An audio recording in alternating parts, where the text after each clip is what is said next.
Yoga. You said it yourself back in the day. Yoga. What's it called? You're right. DDP yoga. Okay. You got this branding thing down, right? But I'm starting with yoga. I want to start right there. Okay. You yourself said back in the day you were the last guy. You wouldn't be caught dead doing yoga. How and what changed? Started wrestling at 35. My career didn't take off until I was 40. That was in 96, 97, and 98. I was on top of the world, and then bang.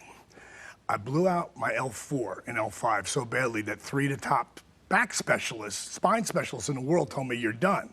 Now, I just got paid, man. I just signed a multi-million-dollar 3-year deal, and now they're telling me it's over. So necessity is where DDP yoga came from. All right, so you were desperate. You were looking for something. You put in the time. You got paid. Yoga, though. I mean, did you find yoga or did it find you? And what did you think the first time you did it?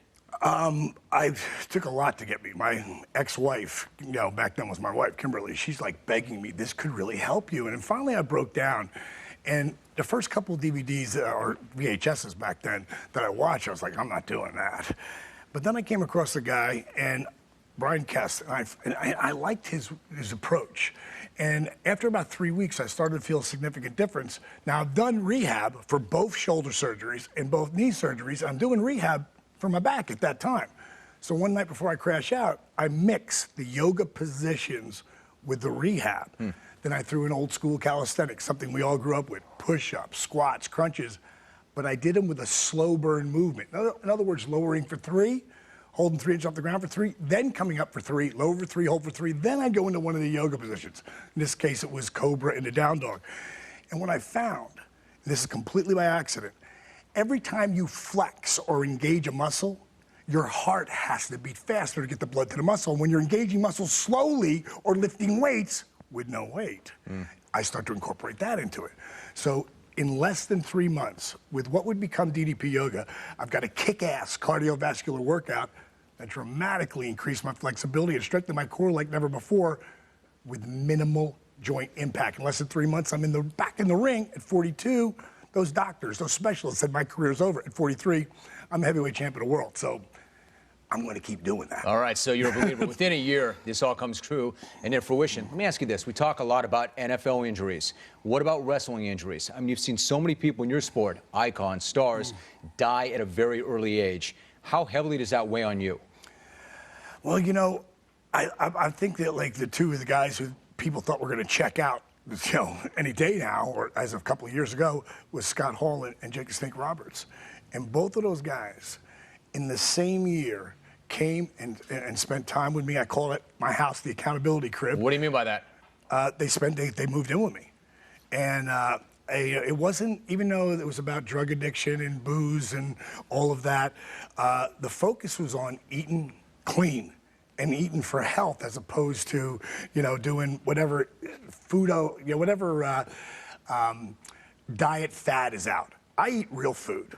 And that's what I got those guys doing, which automatically starts to heal your body, eating real food, the food God created. Okay, but what about Roberts? When you first found him, you reached out to him, what kind of shape was he in physically and emotionally at that point? Oh, God. We just finished our movie, The Resurrection of Jake the Snake, and it shows the whole gambit. And he couldn't get out of the chair. He couldn't go from standing to the ground or get back off the ground. I did help him turn back on muscles, like literally using a chair to get down, a chair to get back up.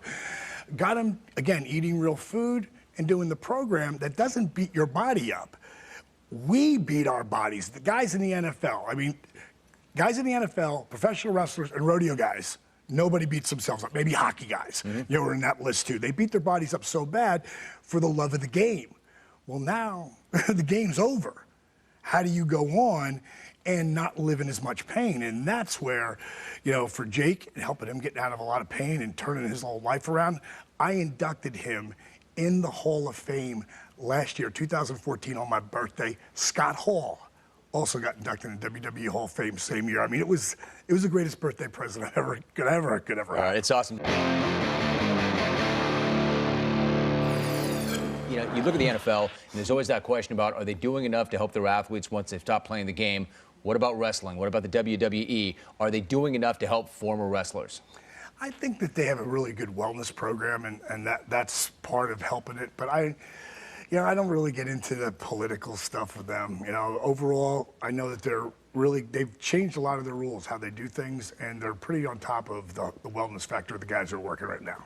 All right, so you talk about some of the guys, and you mentioned Scott Hall. When he came to you, for instance, what kind of shape was he in, and what was his life like? At that point, Scotty, you know, his body was really beat up, you know, because of all the punishment. And it took a while, you know, because he needed to have a hip surgery. So he's walking with this limp, and you just think, well, that's the way it's going to be. And then we got him an Indiegogo where the fans reached out and helped him and got the hip surgery. And after that, it was, you know, it was pretty clear sailing where he went to. And when he showed up at the Hall of Fame, he looked like $1 million, you know?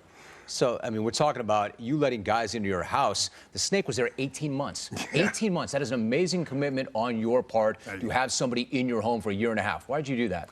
Well, I always say without Dusty Rhodes, there is no Diamond Dallas Page. Gave me every break I ever had. But without Jake Roberts, I never hit that spot because he took me under his wing and he taught me so much. And I mean, not only did I hit, you know, the top of our business with his help, but I also made a lot of money.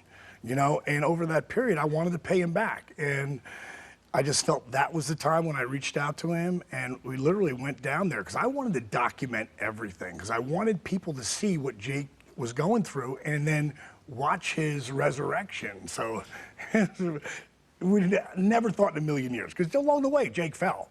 You know, because that's Talk about that. He did fall. Now, you made it clear it's an accountability crib. Right. He fell. One time he fell hard. Yeah. You found him in the airport wandering around, no shoes, at the baggage, at the carousel. Exactly what happened, and what did you say to him that day? Well, I got a call that he'd been drinking, and he just, you know, it was right in the beginning, too.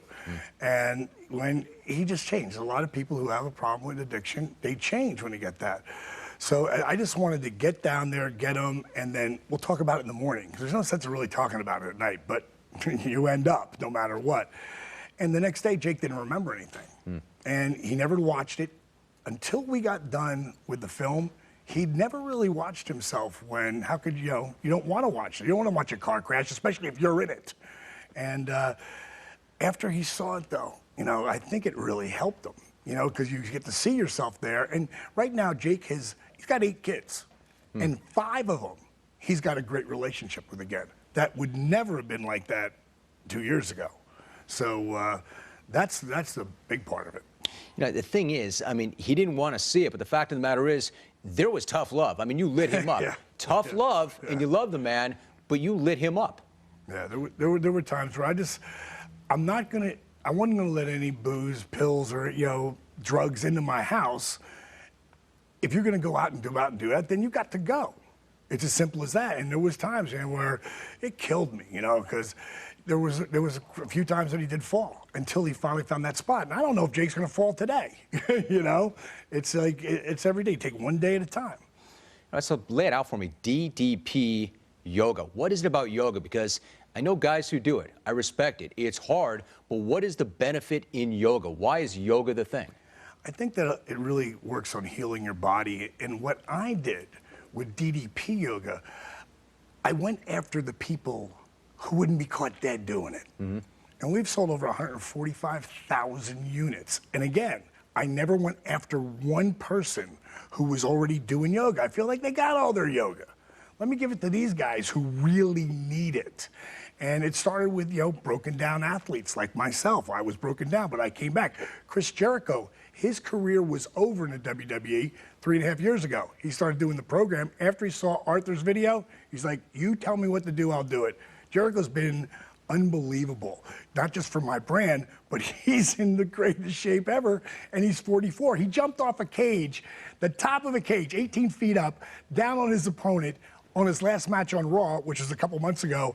I was like, oh my God, this is the greatest thing ever.